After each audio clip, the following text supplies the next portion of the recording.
Hey, everybody. Welcome to another episode of the Dream Big podcast with Bob Goff and friends. I am your co-host, Scott Schimmel. I'm here with Bob. Hey, everyone. I'm so glad that you're with us today.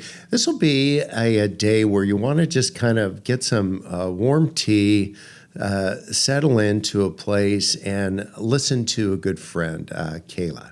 Yeah, this month we're having these conversations with friends around what do you do when the story of your life has significantly changed? These unexpected things have happened. And in many ways, these things can crush us, or we can go through a process and figure out what do we do with these pieces? How do we dream about our lives? The context of what's happened.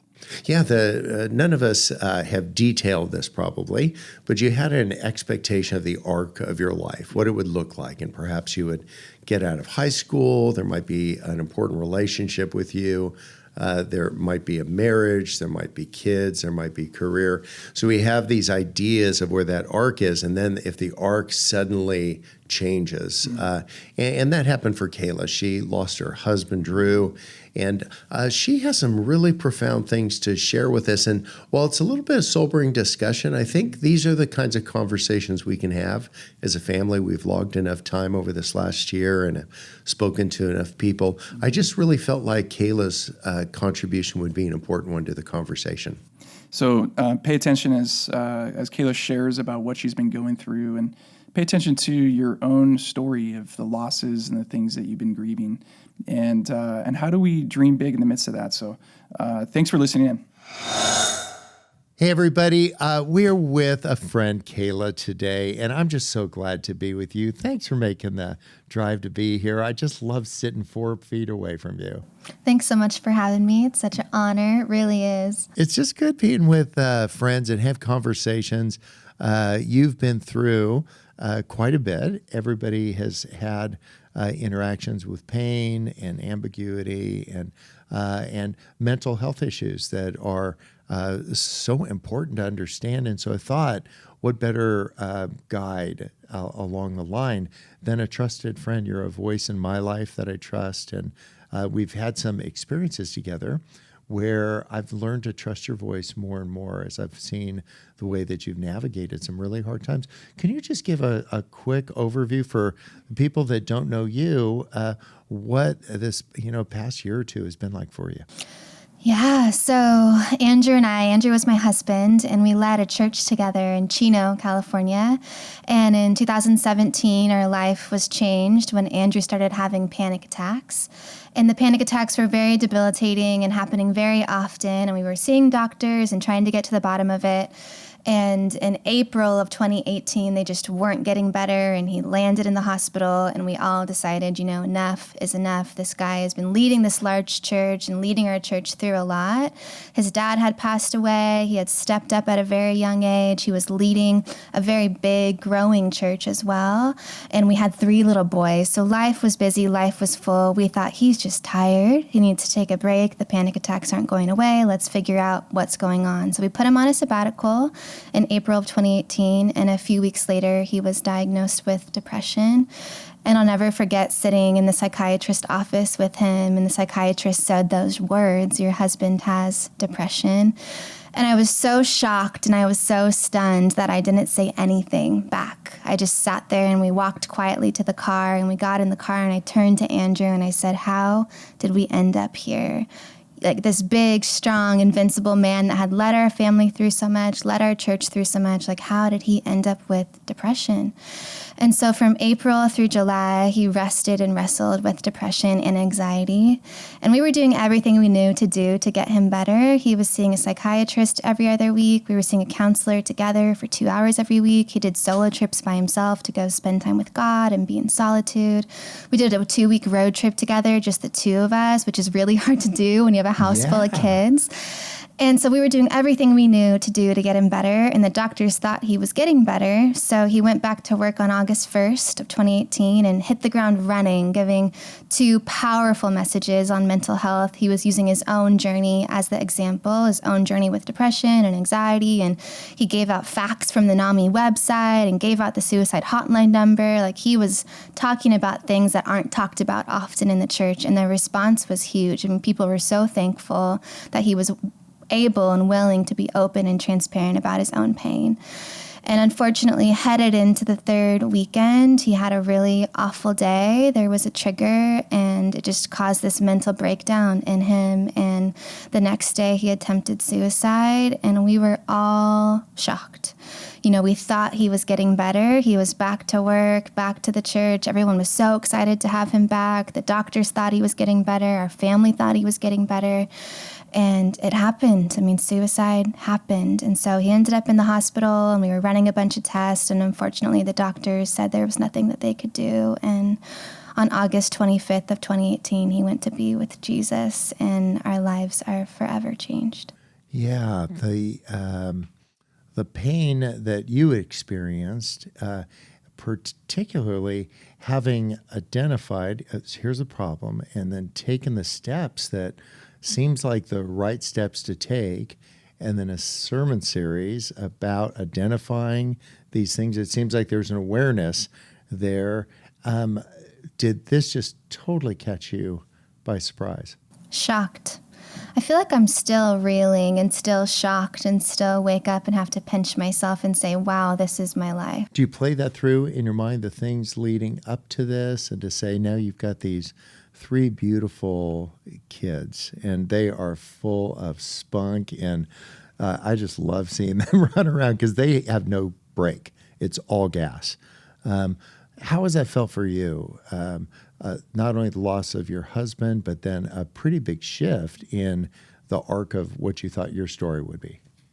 Yeah, my whole life died with Andrew. My entire life as I knew it, the life we were building together, it all just died with Andrew. And so when he died, I started rebuilding this new life, and a new life that I didn't choose, and a new life that I didn't want. And so I've been sitting in this darkness for a while. I heard this beautiful quote, and it talks about the quickest way to reach the sun isn't to head west towards the sunset. It's actually to head east and plunge into the darkness until you reach the sunrise. And I feel like that's what I've been doing the last year, is just plunging into the darkness and sitting in the pain. And okay, God, what am I going to do now? Because we had this beautiful church, and we had this beautiful life, and we were raising this beautiful family, and he's gone. And what am I supposed to do now? And God has been so kind to us, and I feel like I'm getting closer and closer and closer to that sunrise, and that I'm starting to come back to life in a lot of ways. And God has been so kind to open doors for me and the boys just to walk through. And so it's been those brave yeses and those brave walking through those doors. And it's an everyday wrestling with our circumstances. It's still an everyday like, wow, that really happened. And wow, this is really my life. And okay, God, like I can't do this, but you can. And so please show up today, all day, every day, because I cannot do this without you. One of the things that we were talking about earlier is people that want to reach out because they've seen so much, like, of the things that you've gone through, the trauma and the pain, and they're trying to access words to intersect with you. And no doubt some words have really found their way to you. They were the right thing at the right time. And others would be like a really well-intentioned attempt, but not. So I want to equip the people that are listening to the podcast as we're interacting with people in pain that have experienced some really difficult things in their lives. What kinds of things could you tell us about that you've experienced where it was really well received, like it was the right time? Or what is it, in the fog of all the things that are unfolding, what kind of advice would you pass on to us? I think people doing things for me without me asking. The text, like, what can I do to help? Like, that text doesn't go very far for someone that's grieving, because it's hard to even know what to say for them to help you. So I think people doing things for me without me even asking in that beginning stage, that people set up a GoFundMe for me. They were opening every single letter that came in the mail and checking it to make sure that it wasn't me. And if it passed the test, then it made its way to me. And they were collecting everything for me and delivering groceries and getting my boys enrolled in school. And so I think that that's huge. If someone's hurting, like if you're thinking about doing something for them, just do it. Don't ask them, just do it.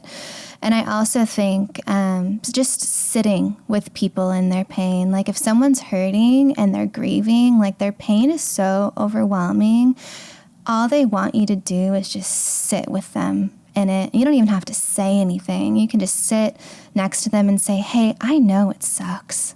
Actually, I don't even know how you feel, but I know it must suck. Yeah, that's really an important point too, to instead of either over-identifying or presuming that you know how somebody feels, to just say, man, I'm not here to fix you. I am not here to try to put some explanation over this thing. I'm just here. And that can be really uncomfortable for those of you listening. You don't know what to say. I'm just telling you, your presence is enough. And you don't have to believe me. Believe somebody who's gone through a lot of pain telling you that your presence is enough. What do you do? How do you navigate the new Kayla? So there was the old version. There was the dreams, the arc that you saw going, and then there's just skid marks to a stop. That ends. And now trying to recreate, to say, what do I do? I'm a single parent. I'm raising these boys. There's some family nearby. But what do I do to navigate that? Can you tell us how you're doing this? Because we've spent some time talking about ambitions and dreams and all that. How do you find your way towards those? It must not be immediate. Yeah, it's not. And I remember sitting in my backyard with you just a few weeks after Andrew passed away. I think Jethro was trying to catch some lizards, and we were just and we were just I sitting think he there got some talking. tails at least. He was making a trap for sure. Yeah, it was so funny. And you asked me a beautiful question. I'll never forget it. You asked me, what are your dreams? And I feel like you were the first person that dared me to dream beyond the distraction, because my life is just in pieces and my life is shattered. Life as I knew it is completely shattered. And so it's this daring to dream. It's a choice to dream beyond the pain and beyond the grief. And it's a choice to see over the pain and see your future and to believe that there is a beautiful future waiting for you. And so I call it rebuilding beautiful. And it's an everyday choice to choose joy, to lean into God, to lean into the people around me, and to keep taking one baby step forward, one day at a time, and to do the hard work of grief. And can you feel like you're entitled to joy and a life and a future? This isn't disrespecting Andrew's memory. It's actually honoring his memory, that you would continue on. Do you ever feel push and pull on that? Like, am I entitled to joy? How do you navigate that? That's been the most unexpected thing in grief, and probably the most difficult thing to navigate, because before Andrew died, I was a very even keel person, my personality and my mood was pretty just even keel. And since he's been gone, it's like a roller coaster of emotion every single day. And it's that tension of sorrow and joy, sorrow and joy. And my 5-year-old described it best. I went to a Mother's Day makeover at his school early in March of this year. And he had those cute little fill in the blanks, for Mother's Day. And one of the lines said, I love it when my mom takes me to the cemetery and takes me to Disneyland. Like literally the saddest place on earth and the happiest place on earth. How did you feel in reading that? What were the emotions that It was brought out? tough because I'm in a classroom full of kids and moms, and they're all happy to be there. So I'm holding back tears and trying not to cry and trying to collect myself. So as soon as I left, I got in the car and just lost it. Yeah, completely lost it. But what a beautiful picture for a 6-year-old to understand that tension. It literally is one foot in the happiest place on earth and the other foot in the saddest place on earth. And that's how we're walking out every single day. It's that tension of sorrow and joy. And this feeling for Kayla before, very stable and predictable and very much in control of your emotions. What does that feel like every day to meet new Kayla that I bet I take it just all over the map? One day you're just giggling, and then the next moment you turn it just deep, like agonizing sorrow. It's really confusing. It can be really confusing, and you can get lost in the grief because it is so all over the place and because it is so unpredictable. I try my best to take care of myself. I practice a lot of self-care. Self-care is so important to me, especially in this season, because if I'm not healthy and I'm not setting that example for my kids, then they're not going to be healthy either. So it's important for me to pursue that. But it can be really challenging because you can have a plan for your day and that plan can be completely thrown off the table because grief decided to move in for the one day. Trigger, something happens, you hear something on the radio or a song, you read something, and then you're there. And so for those of us listening, to say, like, to just recognize that somebody that's in a lot of pain might not be in the place right then that they even understand. So if you're expecting they'll understand where they're at and know what their needs are, that would just be something to not make the assumption. And, well, what are the things that are kind of give you hope in the middle of this time of a lot of transition and readjustment? Tell us what it looks like to look towards the horizon with pain and grief, but also with expectation. I think that you've managed that. Tell us where you're at if you feel comfortable. Yeah, it's an everyday leaning into God, what God has for us. It really is. And we have just been so blessed. Like, God has been so kind to us. And I've cried equal tears over the goodness of God as I have over the loss of my husband. Like, God has been so kind. So it's just been leaning in to the doors that he's opened and walking through them. And I feel like God has us set, we're provided for financially, which I'm so grateful for. And God has given me purpose in this pain. And he's saved lives through Andrew's death. That is true. Yeah. Isn't that crazy? I bet the notes, the anecdotes that you receive from people to say, this is what happened in my life. Is there, without saying who sent these, or can you give us any examples of like calls or things that you've experienced that give some hope for even in the middle of a loss where Andrew's life has made a difference? Mm-hmm. Because I've been so transparent with our story since the beginning, and my social media and our blog is like this living, breathing journal. And so I've kind of opened my heart up to people to see in and see what it's like, get a little taste of what it's like to sit in grief. And I've been very open with his struggle with mental health. So the majority of letters and emails and Instagram messages that I get are from people struggling with depression and suicidal thoughts. And a lot of those are just, thank you so much. Your public grief has saved my life. And thank you, like I was about to pull the trigger and I decided to call the police instead. And getting stopped at the kids' drop off at school by parents saying, thank you so much. My husband read your blog and he checked himself into rehab this morning. And people stopping me in the grocery store and just giving me a hug and crying and saying, Andrew's story saved my life. Like, it's pretty incredible what God does when we're willing to be used by him, when we're willing to be open, when we're willing to walk it out with him. It's pretty incredible what God can do. You have to deal with ambiguity every single day, just not knowing how things are going to turn out because life got tipped on its end. When you were growing up, let's say even your first year of marriage, it's a little ambiguous, marrying a guy because they're guys. And just say, like, so how does this work? But I think the two of you had found a pace. How are you dealing with ambiguity now? Because I bet there's some people listening that have some stuff that's really ambiguous in their life. What things are you learning about how to navigate ambiguity?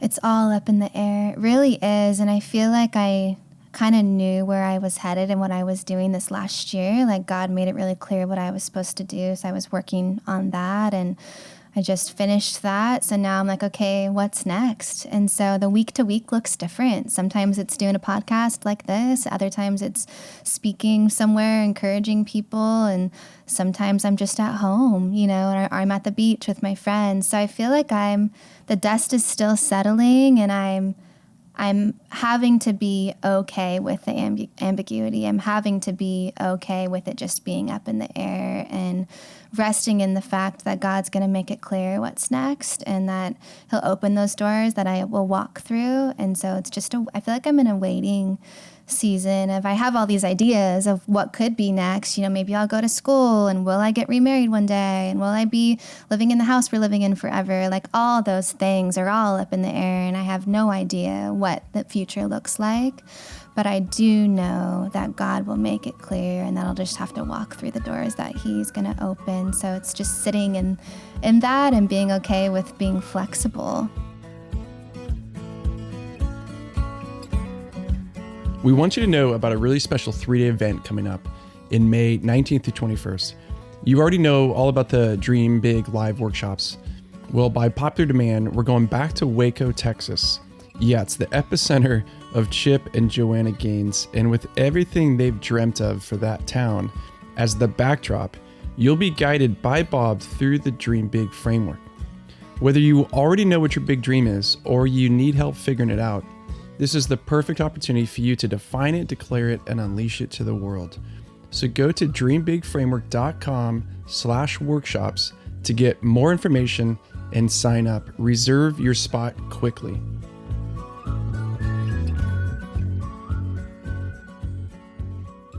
One of the things that might be pinging somebody who's listening, you might have some ambiguity in your own life. It's a work, it's relationship, it's something else. And so to find a couple things that you're just certain about. If your faith is important to you, just say, I'm certain about that. And then feel free to name it. I remember just pounding on the steering wheel of my car a couple times, just saying, these are the things I just don't get.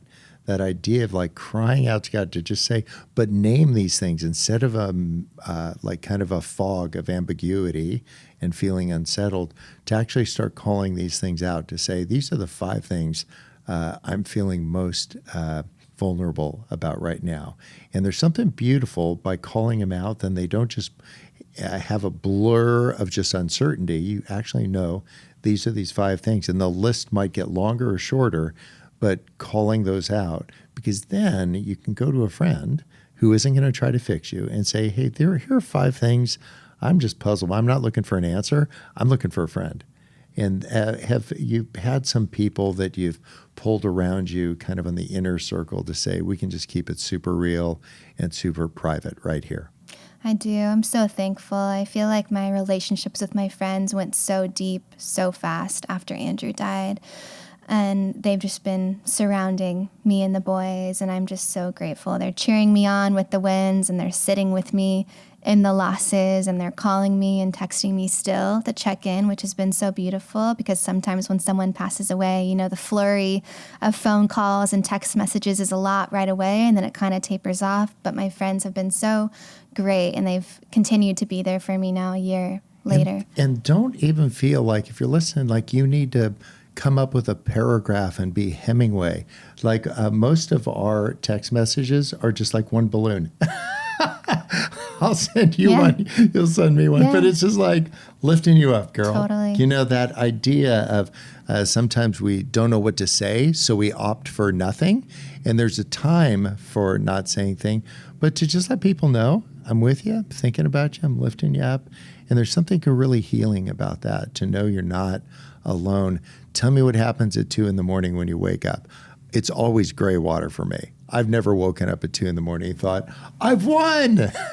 Everything's going to be terrific. Mm-hmm. Instead, it's kind of the gray water of just saying like, oh my goodness gracious. And I'd like to hear what you do to gain perspective again, because I bet a lot of people listening woke up at 2 o'clock this morning or last week at 2 and to say, oh my gosh, they feel the weight of whatever ambiguity in their life.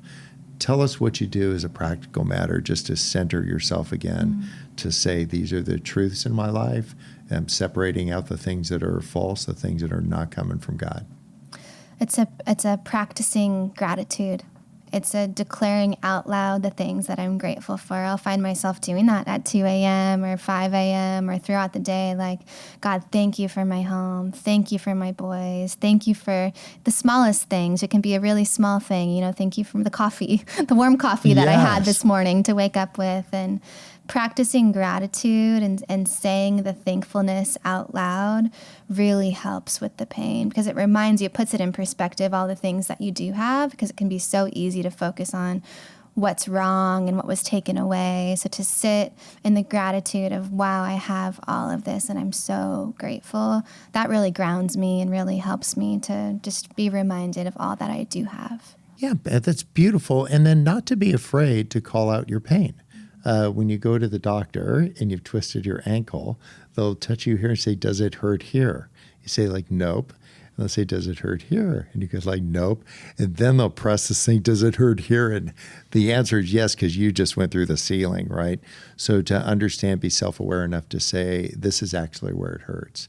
And maybe let a few trusted people enter into that to let know this is where it hurts right now. Might not hurt here later, but it really hurts here now. And I think that for a 7, a guy on the Enneagram that's pretty like upbeat, what I'll do is I'll mask my hurts. Like it actually hurts there, but I don't want to bum you out. So I'll actually lie to you. I will say, no, it doesn't hurt. I'm great. And it really isn't, I'm not trying to fake it or have you come, I'm not trying to have you have a different view of me. I'm just trying to be kind to you by saying that doesn't hurt. When really that actually is the least noble thing to do. But to find safe people and to say it actually hurts there. And if you can articulate that for people, what do you do when you can't find the words? Somebody is trying, a trusted friend, to access it, but you just can't find the right words. Have you felt the freedom to say that? I just got nothing. Can you check back in a week? Mm-hmm.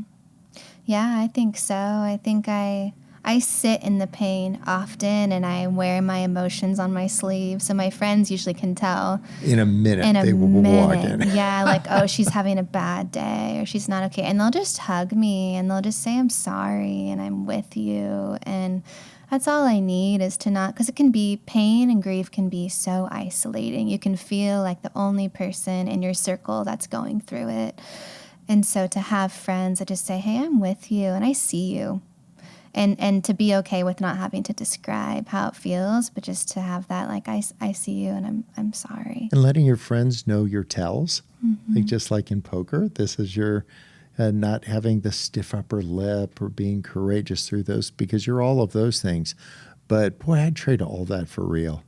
Just a couple of minutes of authenticity to just say, this is what's going on. And then knowing the ground rules are, don't fix me, just be here. And that's how we can be trusted friends. Tell me about you've been writing down what you're learning. And I'm telling you, as a guy who can barely spell cat, I'm just so eager to have people write down their words, because the world needs to hear what you have to say. Kayla and whoever is listening, we need to hear from you as well. Write these things down. Tell me about how that process has gone. I imagine sometimes the words flow and other times they're like hen's teeth. I bet it's just really hard to access. Tell us what it's been like to write all this down. Writing has been therapy. It's been therapy for me. So sometimes I sit there and I'm smiling, remembering all the memories, and I'm writing about Andrew, and I'm having to go back in the files in my brain and pull files I haven't accessed in a while and memories I haven't accessed in a while. And some days I'll be smiling and sitting there typing, and other days the tears are just streaming down my face and my keyboard's wet because it's covered in tears, and I'm just crying and writing. So it's been really healing to write it all down. I think for anybody that's going through pain, like, write it down, the wins and the losses. Your story matters. Your story matters so much. And just the legacy, like, maybe only one person will ever read the words that I wrote down, but just the legacy that you leave behind with your words, like, your grandkids are going to want to know what grandma went through So for me, it's the motivation has been for my boys just to know who their dad was and what he went through. And it's been a beautiful, painful process. I bet it's been helpful in understanding more about your pain, because instead of saying, I'm feeling really low, you probably need to dig into that a little bit to find a word, an emotion to hang that on, and to explore like where that came from. And that's, I think, the cathartic part. If you're listening, write down. If you don't have a whole book in you, write a whole sentence. If you don't have a whole sentence in you, write a whole word. And then write a second one and a third one. And I'm telling you, your boys are going to just so be so grateful that you've done that. And I know all of the rest of us will as well. I'm going to be looking for that in about a year, right? Is that it? Yeah. Good for you. Well, just know that you have a community of people that are surrounding you, the lives that you're touching. Andrew's legacy is reaching so far. And thanks for being so authentic. From the very first time we met, you just struck me as this person that's going to have a big, big life. One filled with not only the pain of this, but filled with so much joy. And because you've been willing to take the risks to go as deep as you need to go in there, people are finding courage to go deep in their own journey too. So I just want to thank you for that, Kayla. You are a bright light in the world, and you're a bright light in our lives. Sweet Maria, she heard we got to be together today. She was just all smiles, so she's sending a ton of love your way. Thank you so much, Bob. It means so much. I'm so grateful to have a friend in you. I really am so grateful. Are you a public speaker? If you are, then undoubtedly you want to improve your message and become more effective at getting your point across. Do you want to become a public speaker maybe, but you're not sure where to start? Well, over the years, so many people have been inspired by Bob's message and his style, and especially through the Dream Big framework and the live workshops we've done. They've asked him to share his lessons learned from his hundreds of speaking engagements, thousands of miles he's flown all over the country and the world to speak, and millions of people in the audience. So we put together the public speaking course. It's a learn by doing, step-by-step framework to help you find your message, refine it, and communicate it for the most impact. Next month on March 24th and 25th in San Diego, we're hosting a 2-day live event for public speakers led by me, Scott Schimmel, and special guest appearance by Bob. You're going to hone your craft, be equipped with a repeatable framework, get feedback you can trust, and make a plan for building a sustainable business as a public speaker. Learn more about the 2-day live event and register your spot today at dreambigframework.com. That's dreambigframework.com. Bob, what strikes me about how Kayla talks about the grief she's been going through is her poise. I mean, you're having a conversation with her kind of a year into this experience with her, but she's so well-spoken and clear-spoken about how she's been engaging with self-care and with grief and with her kids. It's just a beautiful thing that she shares. Yeah, just the fact that she can share those ideas, that you could find the words, because things have happened to all of us where we've had everything change. And to have the moment to be able to reflect and then find words to describe those, that is such a gift that I'm grateful to Kayla from. And so when things have happened in my life, I think of courageous people that have stared down some of the difficulties in their lives, and they didn't come up with some phrase that rhymed, that wrapped it into a neat bow at all, just authentic and say, this really hurts and it's painful. And that gives me the guts and grit to press through my challenges. And I hope as you're listening to this, that will empower and enable you to deal with things that have gone wrong in your life too. That you've had something, you had the arc of your story, then that arc was interrupted, just cruelly interrupted. And so then what did you do next? I was also struck by how you were with her, the conversation that you had with her. I know you've been close to her over this past year. What advice do you have if you have a close friend that's gone through something terrible?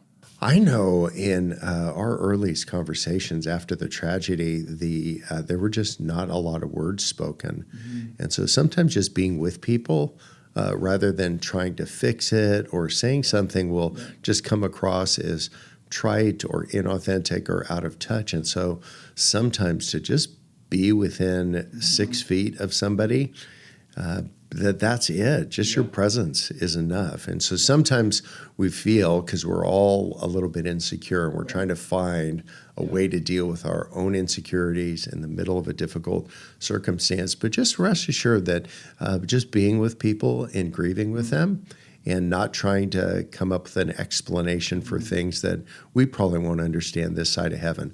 I may not understand the other side of heaven. Right. Yeah. So as you're listening, is there a friend that comes to mind that you could share this episode with? Not because you're trying to get them through something, but because you want to give them some words of hope and some words of wisdom and counsel through this conversation. And think of somebody that it would be just sufficient if you were with them. Just get within 6 feet of them and say, I'm puzzled too.